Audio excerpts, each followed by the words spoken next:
Mr. Bhutto, do you think that President Yahya should now hand over power to you? I find it difficult to answer this question here. I must return to Pakistan before I speak on it. Of course, I will speak on this matter, and the place is Pakistan. But do you think the time has now come for you to lead the country? Well, I've been elected by the people. Let's find someone else from Mars, and that's a different matter. But as far as the people of Pakistan are concerned, they have elected me as their chosen and undisputed leader a year ago. But outside Pakistan, you have said that this government has made some mistakes. Certainly. What sort of mistakes? Well, coming to the present, the delay, inordinate, inexplicable delay in the transfer of power, that I think has been a fatal blunder. The power should have been transferred much earlier. To whom? To us, to the elected people. Elections were held, and the results of the elections should have been implemented so that we could have sought a political settlement.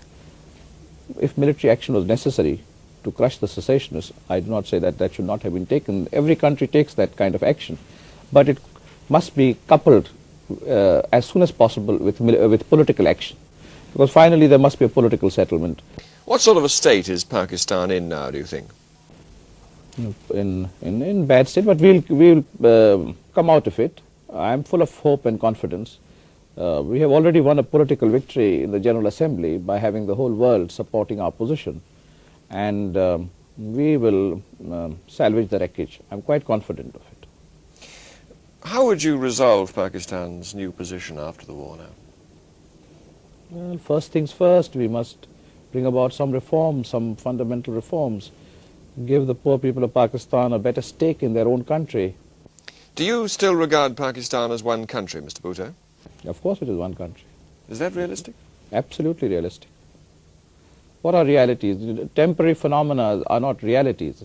Realities are studied in history. And historically, the concept of Pakistan, the ideal of Pakistan, cannot perish like this. You still don't recognize that what happened in East Pakistan is an expression of popular feeling, that they really do want to be separate? No, they wanted maximum autonomy. And the line between maximum autonomy and secession can be a thin one, or it could be made to appear to be a thin one. How would you react to any governments that recognized the new Bangladesh government? A hostile act? Well, the British people are a great people. We have great admiration for the British people. But I'm afraid the role of the government has been most partisan and unfair towards Pakistan, if I may say so quite bluntly. And this is a long story. I think They haven't defended India's action, have they, the British government? Well, the Indians were receiving missiles and arms right through the war. British factories were working night and day to provide little India pitted against a big Pakistan with arms. And weren't they just fulfilling existing contracts? Yes, contracts are fulfilled, but contracts are broken also. And in the history of diplomacy, I don't know how many contracts you've fulfilled and how many you have not fulfilled on many occasions. And we are too cynical to really talk in terms of a legal obligation. And I can give you instances where legal obligations have been broken by Britain with impunity.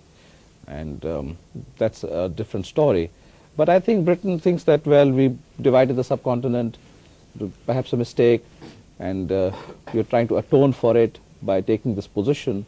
But unfortunately, tea is a very good thing, but tea interests and all have got involved. And jute interests have got involved, and commercial interests have got involved.